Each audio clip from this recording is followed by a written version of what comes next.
Aujourd'hui, dans les studios de RLP Radio Libre en Périgord, on accueille une association, Couleur Citoyenne, association qui est basée à Coulommiers-Chamiers et plus précisément dans nos studios aujourd'hui, président Philippe Gory. Bonjour. Bonjour à tous les auditeurs et toutes les auditrices. Arnaud Audrix, secrétaire de cette association. Bonjour. Bonjour à tous les auditeurs, auditrices et à tous les amis du bout des ondes. Et Claudine qui est là, mais qui va faire les photos, le travail de communication et aussi travail de trésorière. Claudine Audrix depuis qui est hors micro, mais dans nos studios. On a eu déjà une émission il y a un petit moment avec votre association, mais là peut-être vous pourrez rappeler l'historique de création de cette association, pourquoi et comment Couleur Citoyenne sont nées. Philippe Gory, président. Donc, Couleur Citoyenne est une ancienne association. Elle commence à dater un petit peu sur la commune. Elle avait été créée en 2019-2020. Mais après les élections 2020, c'était endormi. Et avec Arnaud et Claudine, nous avons décidé de réveiller, de refaire venir la population autour de nous pour qu'ils viennent parler de la commune, puisque le but de cette association, Couleur Citoyenne, est de faire parler les habitants, les Coulommiérois, les Coulommiéroises sur leur commune, sur leur quotidien. Donc, depuis avril 2024, nous avons remis en place cette association et après 12 réunions publiques, 12 rencontres publiques, nous avons décidé de livrer un petit document, un petit recueil coulommiérois de toutes les idées citoyennes que nous avons pu échanger au cours de ces rencontres publiques. C'est ambitieux, réunir les citoyens, organiser ces rencontres au moins une fois par mois, faire parler les personnes et en même temps faire valoir toutes ces idées qui sont nées pendant ces rencontres. Peut-être quelques mots, comment ça s'est passé, ces réunions publiques. Vous, Arnaud, pouvez nous décrire un petit peu comment vous avez vécu ces moments de réunions, de rencontres. Alors, pour faire venir les Coulommiérois, déjà, il y avait la notion de... on les fait venir, oui, mais pourquoi ? Les faire parler, c'est très intéressant, mais les faire parler sur quoi ? Sur leurs envies ? Mais pêle-mêle comme ça, tous azimuts comme ça, c'était pas l'idyllique. Donc on s'est dit, on va prendre des thématiques. On va d'abord les proposer aux anciens adhérents de Couleur Citoyenne, puis aux personnes nouvelles qui nous rejoignaient pour discuter avec nous. Alors on leur proposait différentes thématiques, que ce soit les déchets, que ce soit la vie citoyenne, que ce soit les associations, les cultures, etc. On leur proposait une liste et ils choisissaient le thème. Et par le retour de mail, donc là c'était première base de préparation, on construisait un thème. On partait sur l'idée, ces rencontres publiques, elles doivent donner la parole. Donc qu'est-ce qu'on va faire ? Est-ce qu'on prend un intervenant qui va blablater pendant 1 heure, les citoyens après ils ont 20 minutes pour reposer leurs questions ? Non. C'est pas de la démocratie participative, c'est pas l'idée de service. Donc, on partait sur 5-6 minutes de présentation générale et on leur disait, regardez tout simplement la commune, dites-nous ce que vous connaissez de la commune sur le thème en question, puis proposez des idées, on va réfléchir, on va essayer d'inventer. Pour certaines, on s'est basé même sur des phrases de chansons. Au tout début, on me souvient c'est ça ce qui m'avait marqué, mais qu'on se basait sur des phrases de chansons. Par exemple, on avait pris une phrase d'MC Solar, je suis passé pour être présent dans ton futur. Tiens, une thématique pour montrer la relation entre les générations. Je suis passé là pour être présent aujourd'hui, dans ton futur, qu'est-ce qu'on va proposer ? Puis, au fur et à mesure, on a eu une autre phrase comme ça qui nous est arrivée, une phrase de Gaëtan Roussel, compositeur-interprète, il avait fait pour Vanessa Paradis, la chanson Il y a. De ce texte, j'avais retiré une petite phrase. C'est le refrain de cette chanson qui dit « Parfois, on regarde les choses telles qu'elles sont en se demandant pourquoi. Parfois, on les regarde telles qu'elles pourraient être en se disant pourquoi pas. » Et bien, c'est en fait ce qui se passait dans nos rencontres de Couleur Citoyenne. On regardait les choses, donc Coulommiers-Chamiers, telles qu'elles étaient, et on se disait, pourquoi on en est arrivé là ? Comment on en est arrivé là ? Et on les regardait ensuite, les différents aspects de Coulommiers-Chamiers sur la thématique proposée, par exemple les cultures, par exemple la vie démocratique à Coulommiers-Chamiers, et on se disait, mais pourquoi on n'inventerait pas? Pourquoi on ne créerait pas? Pourquoi on ne remettrait pas ça au goût du jour? Pourquoi on ne reprendrait pas différentes idées? Et les habitants qui venaient nous disaient, attends, moi je penserais plutôt ça. Bah non, moi je penserais plutôt à ça. Bah pourquoi non? Oui, on pense tous, vous pensez tous, vous avez tous des idées. Oui, toutes les idées sont... j'imagine que ça devait être... parfois, ça peut paraître étrange et pas vraiment bienvenu. Comment vous avez fait sélection ensuite de toutes ces idées? Est-ce que tout ce qui était proposé se retrouve maintenant dans ce livret que vous avez amené dans le studio? Alors, les idées déjà viennent des adhérents, de couleur citoyenne, des participants. Ouais, alors déjà, pour être adhérent... il fallait respecter certaines valeurs, qui étaient quand même la laïcité, la tolérance, le partage, la solidarité, la lutte contre les inégalités, le refus de toute discrimination, l'écologie, l'éducation permanente. C'est important de le rappeler parce que toutes les idées ont eu lieu dans ce contexte qui est précis dans l'association. Et toutes les idées qu'on a vues, ce sont vraiment les idées, les envies des Coulommiers-Rois au moment présent. C'est dans le contexte de Coulommiers-Chamiers.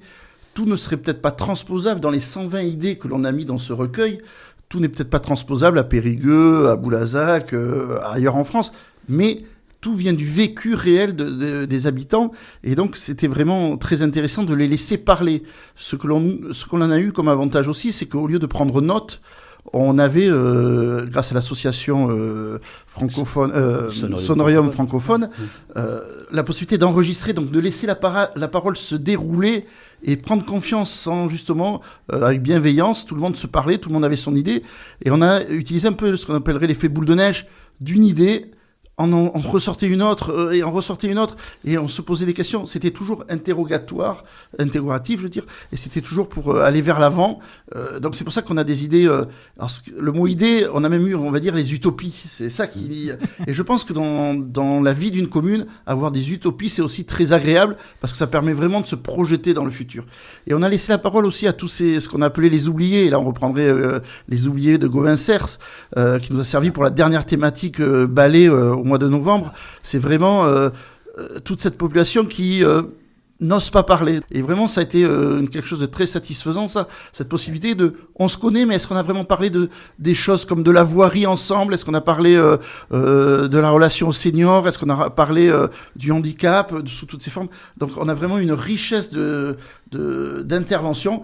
On a des résumés de tous les ateliers, de toutes les rencontres. On les a mises en ligne, quasiment grâce à Sonorium. On les a mises en ligne sur notre site internet. Alors, on va préciser, les enregistrements qui étaient faits des rencontres permettaient, on ne met pas les enregistrements audio en ligne. On a mis, parce que pour des questions simplement de qualité de son quelquefois aussi, ces enregistrements, on les a écoutés et on les a retranscrits en un compte-rendu. C'est ce compte-rendu écrit qui, sous les thématiques, apparaît sur le site internet. Alors, il en reste encore quelques-unes à mettre en ligne parce qu'on doit les vérifier au niveau du texte, que la formulation soit correcte, que l'orthographe soit correcte, que la présentation ne soit pas trop lourde. Mais ce sont des longs textes de 10, de 8 pages, 12, 15, 5, selon tout ce qui fut dit dans la rencontre.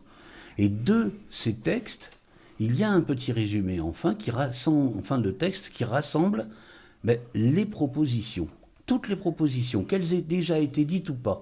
Et une fois qu'on a rassemblé les propositions de chaque thème, on les a donc recueillies et reproduites sur un seul et même document, en faisant en sorte qu'il n'y ait pas 14 fois la même proposition. Je vais prendre un exemple très simple.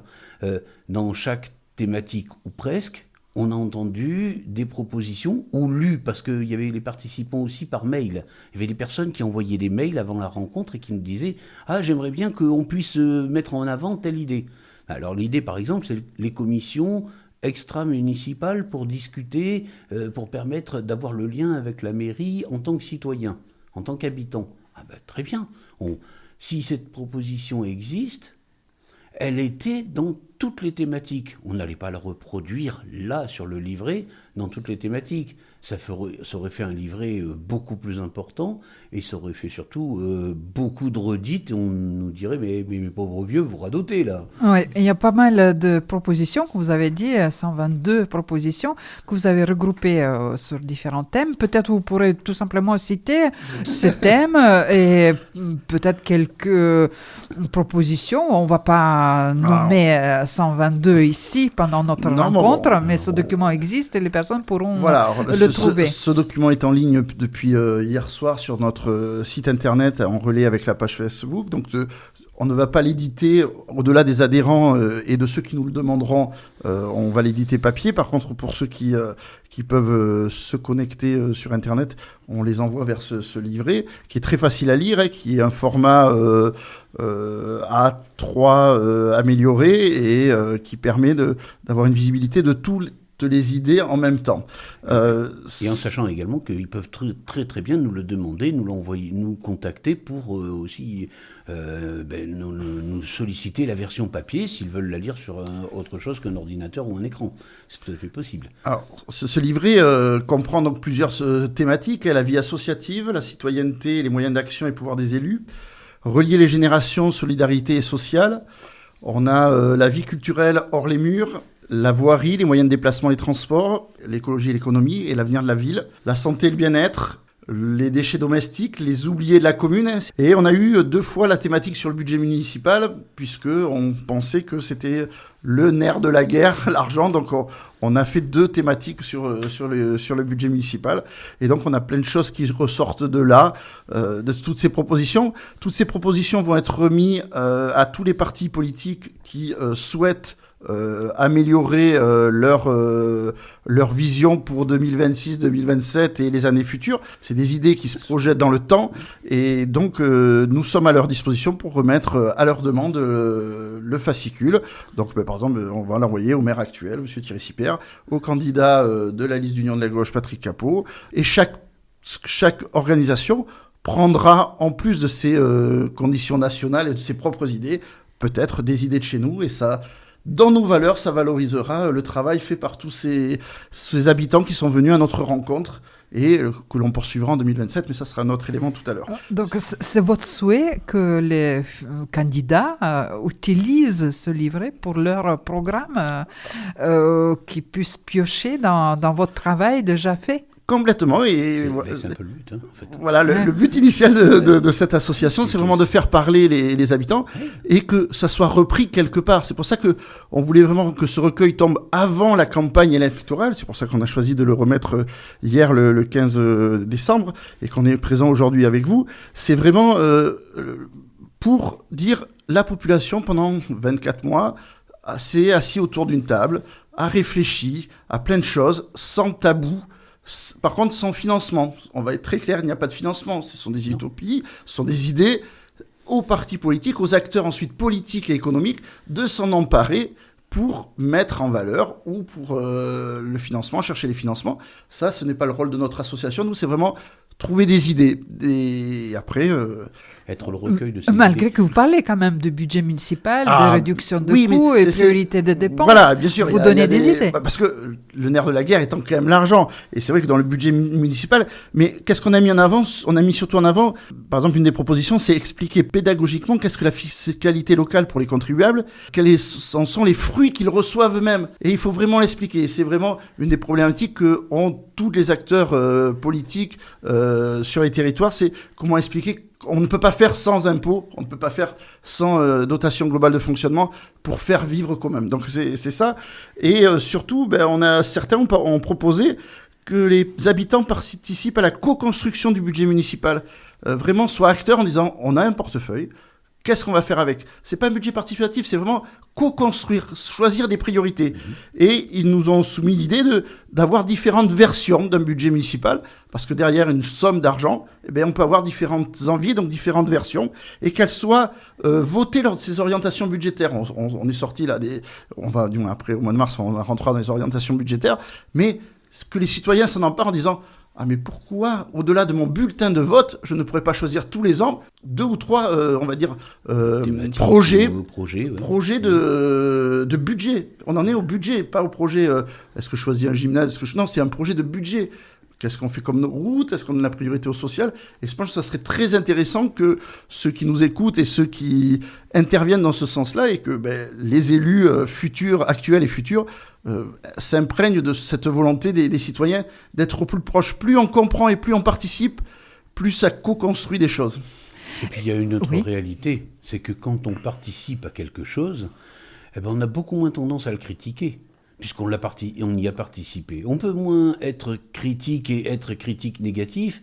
Moi, si je participe pas à quelque chose et que je critique négativement, je vais dire, ils ont fait ça, c'est bon, voilà. Si j'y participe, si j'y ai mis ma patte, si j'ai apporté quelque chose, la réalité, elle est beaucoup moins dure à admettre. L'autre réalité par rapport à cette notion du budget municipal et la question de fiscalité, c'est le fait de bien faire comprendre, de dire, quand on entend des candidats nationaux dire on va vous baisser de tant de points tous vos impôts, c'est pas aussi évident que ça. Mais pendant ces rencontres, vous avez eu vraiment contact direct avec les citoyens, vous avez donné cette possibilité de s'exprimer. Quel esprit, quelle tendance est aujourd'hui? Qui sont ces habitants de Coulugny-Chamiers? Est-ce qu'ils sont partants participer dans cette forme de démocratie citoyenne? Alors la démocratie citoyenne, telle que l'on l'avait pensée lorsqu'on a repris l'association, on pensait surfer sur les belles années de la démocratie participative, les années 99-2000, voilà. Mais hélas, on se rend compte que c'est l'individualisme qui l'emporte quand même. Il y a une réalité derrière, on ne peut pas se cacher. Le nombre de citoyens qui sont venus nous voir on avait une dizaine de personnes, 10 à 15 personnes par atelier. On a été en toute transparence puisqu'on a fait des photos.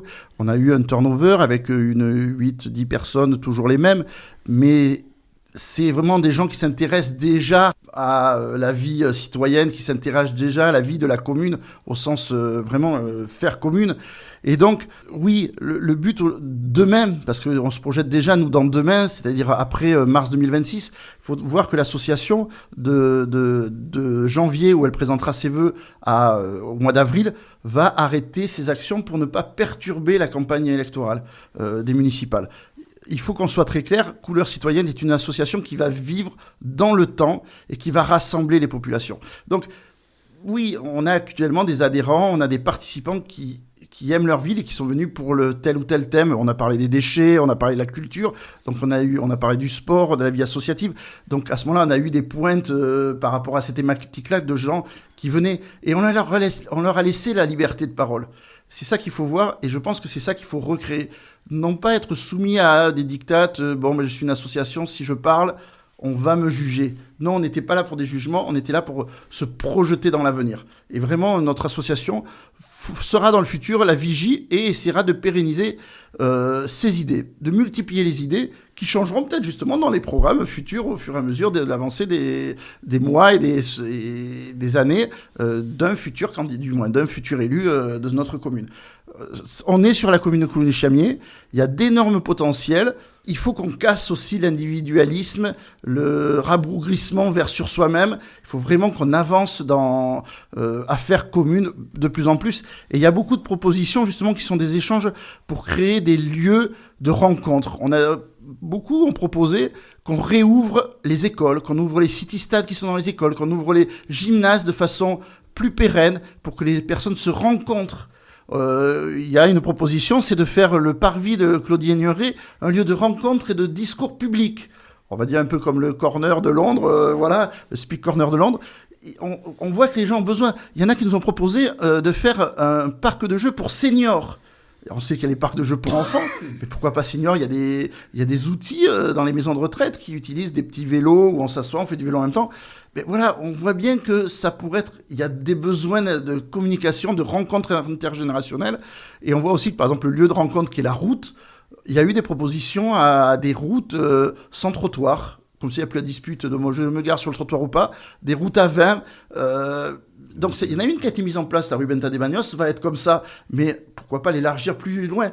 Il faut bien dire que depuis 20 mois qu'on travaille sur ces thématiques, des idées ont été reprises de façon actuellement, mais il faut qu'on poursuive plus loin le chemin. Il y a vraiment besoin de rencontres et faire commune. On est une grande commune, 8000 habitants, divisée en 2 grands pôles, mais je pense que l'objectif de tout élu, l'objectif de toute association, c'est de faire rencontrer les gens. Votre radio fait rencontrer les gens, les clubs sportifs font rencontrer les gens, et nous, je pense que notre association permet de rencontrer ces différentes associations, ces différentes personnes, et de les ouvrir à d'autres partages, à d'autres volontés, à d'autres choix, à d'autres idées que ses propres idées personnelles pour une association. Votre volonté, arrêter vos activités pendant cette élection municipale, c'est parce que vous ne voulez pas que vos idées personnelles soient confondues avec les idées de l'association ? C'est tout à fait ça, puisqu'en fait, malheureusement, comme dans le passé, nous avons eu un lien plus ou moins proche avec la politique politicienne et l'associatif, certains avaient gardé ces idées. Ça a été très difficile au fur et à mesure des rencontres de 2024 et 2025, leur faire comprendre que l'association était une association et pas une liste politique, pas un parti politique. Donc, pour compléter cette évidence et pour surtout éviter, comme vous venez de le dire, la confusion, on a choisi effectivement de laisser la place au temps politicien qui correspond à une campagne électorale municipale. Et nous, on va présenter nos vœux le 17 janvier à la salle Gérard Philippe. On redonnera les dates en fin d'émission. On va donc présenter nos vœux, faire notre assemblée générale, ouvrant la possibilité qu'après le temps électif, au mois d'avril, on reprenne des rencontres régulières, alors mensuelles, bimensuelles, bimestrielles, toutes les minutes, on ne sait pas encore. Donc, quels que soient les résultats des élections municipales, votre association va continuer. Tout à fait. Ah, c'est le but. Ça, on est très clair dessus. Quels que soient les vainqueurs du mois de mars, nous continuerons et nous ferons des rencontres régulières. Et nous publierons, si on peut, régulièrement, tous les ans, un recueil des idées que l'on donnera donc du coup aux partis, aux représentants municipaux, à tous les conseillers municipaux qui seront élus à ce moment-là, que ça soit en bien ou en mal, parce que il y aura des élections et il faut que chacun puisse savoir que une fois qu'on est élu, tout n'est pas fini avec le contact des citoyens et que l'argent, les choix doivent impliquer le quotidien des citoyens et pour mieux réfléchir. Plus on réfléchira, moins l'obscurantisme, parce que là par contre c'est une chose qui nous tient à cœur, on affronte l'obscurantisme et on veut surtout pas que les idées diffusées dans certains médias et sous certaines la face cachée rejaillissent. On veut vraiment que les citoyens s'en emparent. Le principe, c'est pour ça qu'on veut diffuser ce livret au plus de monde possible et qu'il y a pas mal de points d'interrogation quand même dans notre livret. On ne conclut pas. Il peut même y avoir dans les mêmes, sur par exemple le SMD3, sur les déchets, il peut y avoir plusieurs thématiques. On a laissé ces thématiques parce que chacun doit réfléchir et se dire « Ah, il y a celui-là, une idée. Ah, je ne l'avais pas vu comme ça. » Et c'est le but de notre association, c'est de faire réfléchir chacun et de se dire « Ah, je ne suis pas borné. » C'est le cas de dire pour une SMD3, mais je vais avancer et faire des choix sur les choses. Et si je peux me permettre de rajouter quelques points, sur la vie associative, par exemple, il y en a qui demandent... par exemple, on a défini le rôle, on a beaucoup parlé de la sécurité de la police municipale. Quel est son rôle ? On voit bien que c'est transverse. Le rôle d'une police municipale, ça peut être la répression, telle qu'un certain Retailleau l'avait mise en place, mais ça peut être aussi de la proximité. Utiliser ses compétences pour aller voir les gens, pour les accueillir, c'est avoir de la prévention. Et tout ça, c'est à réfléchir. Je veux dire, le donneur d'ordre pour une police municipale, c'est le maire, c'est son conseil municipal. Donc le choix par la population de savoir, de rendre compte qu'est-ce que fait la police municipale, il n'y a pas que les PV, il y a aussi co-construire avec la police municipale les choix sur ce qu'on souhaite, comment elle agisse sur le territoire. Je regarde votre livret, il n'y a pas de sous-thème sécurité chez vous. Ah, mais non, parce que il faut savoir déjà que les derniers sondages montrent que la sécurité n'est plus si prioritaire que ça. C'est pour ça que c'est assez... Et c'est ressorti dans nos débats. Les personnes s'occupent plus de la sécurité, c'est la voirie. Mais quand tout à l'heure on a parlé des zones 30, 20, sans trottoir, il n'y a plus de problème de sécurité. Quand on parle de médiateurs, quand on parle de relations, de centres ouverts, moins on se fermera, plus on s'ouvrira sur l'autre, plus ça permettra de créer des conditions. Bien sûr qu'on n'est pas non plus utopiste, on sait qu'il y a de la violence, il y a des choses comme ça, mais c'est à nous et c'est à faire société, une société apaisée. Et je pense que le rôle de ces rencontres est vraiment de faire rencontrer des gens qui n'ont pas tout à fait des fois la même idée au départ. En se quittant, peut-être il y a quelques infos à transmettre, surtout la date de vœux début janvier, les informations pratiques, comment on trouve votre livret recueil de Colomiers Roy, et des pratiques, comment on peut vous contacter si on veut rejoindre l'association. Alors pour le livret, pour le trouver, donc on a dit qu'il y avait le site internet de l'association sur lequel on peut non seulement aller télécharger gratuitement, mais on peut aussi déposer à l'aide d'un formulaire des souhaits, des vœux, des envies, pourquoi pas sur différentes thématiques proposées ou à discuter. Donc pour le site internet, je vais essayer de me remémorer l'adresse parce qu'elle est un peu compliquée. Je crois qu'elle est écrite sur le... Couleur citoyenne, déjà ça commence comme ça. Ça c'est déjà une bonne nouvelle. 24660.jimdosite.com. Donc il y a l'email de Couleur citoyenne en passant par le site internet, effectivement le formulaire et il y a l'adresse email. Sinon effectivement il y a les numéros de téléphone du président et du secrétaire qui sont mis à disposition aussi pour des informations complémentaires pour demander justement ce livret en version papier. Alors on va être tout à fait honnête, on a un regret. On a un regret pour l'instant parce que l'association, par manque de moyens financiers tout simplement, ne peut pas encore réaliser les versions adaptées pour les personnes empêchées de lire. C'est-à-dire les personnes donc, qui sont en situation de handicap psychique. L'écriture simplifiée n'a pas encore été programmée, n'a pas encore été mise en place pour ce livret, de faire des exemplaires spécifiques pour cela, des exemplaires braille pour les personnes déficientes visuelles, non-voyantes ou en caractère agrandi, voire en audio pour les personnes malvoyantes. Ça n'a pas encore été mis en place. C'est en projet, mais vous savez que les projets, quelquefois... Là, par contre, c'est pas une question de réflexion sur le projet. C'est une question de moyens financiers sur le projet. Donc, on est devant cette réalité. Pour donner une réalité concrète, le livret, actuellement, il a été fait de manière totalement bénévole, intégralement bénévole. Les seuls frais que l'association a mis en place, ça c'est, je prends le rôle de la trésorière, je me permets la trésorière de l'association, on dirait, les seuls frais qui ont été mis en place pour le livret, c'est le papier et l'encre. Voilà, mais pour ça, les adhérents et ceux qui veulent rejoindre votre association pourront questionner vous concrètement pendant votre assemblée générale qui aura lieu samedi 17 janvier à 10h30 dans la salle Gérard Philippe, n'est-ce pas?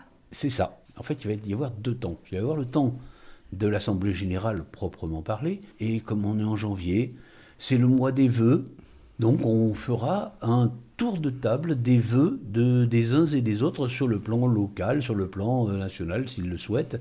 On rappellera évidemment que le mois de janvier, c'est le mois des vœux, pas celui des miracles. Mais toutes les utopies et les idées parfois qui paraissent étranges se réalisent, n'est-ce pas? Et qu'est-ce qu'on va souhaiter que votre travail que vous avez fait sur le terrain avec les citoyens, toutes ces idées que vous avez collectées, réunies et publiées, qu'elles puissent être reprises et réalisées. Tout à fait, c'est cela. On attend de nos candidats, de la population de s'emparer de ces idées et de les améliorer encore plus et de rêver. Le silo, par exemple, était un rêve, il est devenu réalité. La sauvegarde de votre radio est une nécessité et on rêve d'avoir une radio locale toujours présente sur... et donc c'est pour ça qu'on soutient tout ce genre de choses. Après, il va falloir se lever les coudes et essayer d'avoir les choses pour les financer. On pourrait avoir une petite formule, si on voulait, à la limite, pour résumer cet aspect-là, c'est de dire, ce sont les colonirois qui ont proposé. Nous, Coulure citoyenne, on a recueilli.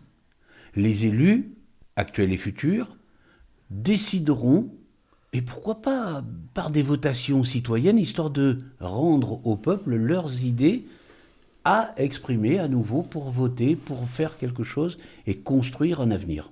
Merci pour ce résumé. Merci à vous trois, à vous Philippe Gori, président de Couleur citoyenne, Arnaud Audrix, secrétaire, et Claudine Audrix-Dupuis, qui est là aussi, malgré qu'elle n'a pas parlé. Merci beaucoup. Merci beaucoup. Merci et longue vie pour votre association et vos idées. Merci.